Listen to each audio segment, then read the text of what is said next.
fishing, visvang. Soos die Indianen dit noem. So net al sê. Moer so lekker sport, jy doen dit in die rivier of in die see. Eerste belangrike ding, fokke visse.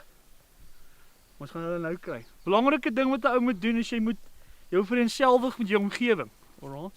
Kyk.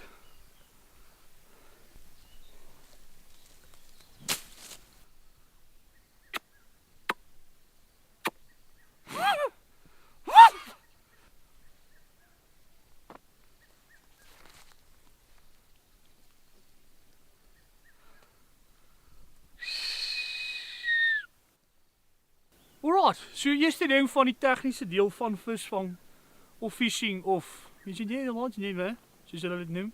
So jy moet voerplek maak om die goed half te lok. Alright. Nou dit is Saterdag vandag. Bier sal werk. Chippies, kroegkos basies.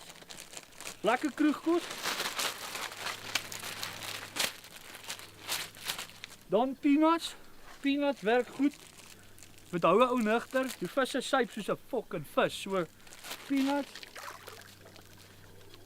Jy moet ou die pap dik aanmaak.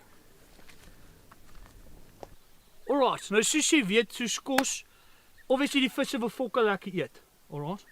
Jy gaan nie vir hom met 'n drol 'n champ vang nie. Okay? Nou soos enige kos maak, vars kos. Nou ons het hierdie goed nou net gaan koop. So dit vars. Jy begin met 'n lekker met 'n deeglaag, alright. Dan, baie belangrik, is hierdie ander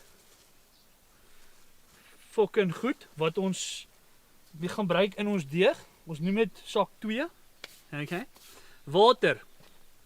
Nou moet jy hom werk. Okay. Jy bou hom in. Nou dink jy vir jouself, jy weet mos nou, visse, wat like 'n vis. Alright. Dis Saterdag. Bietjie bier. Wat staan hier? Oh. Dit ruik soos hol. Nog het staan vir hell of 'n olive lip, maar dit is toe nie dit nie.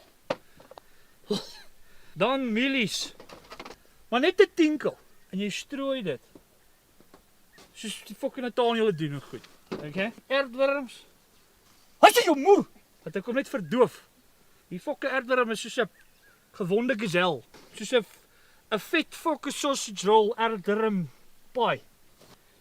Nou is dit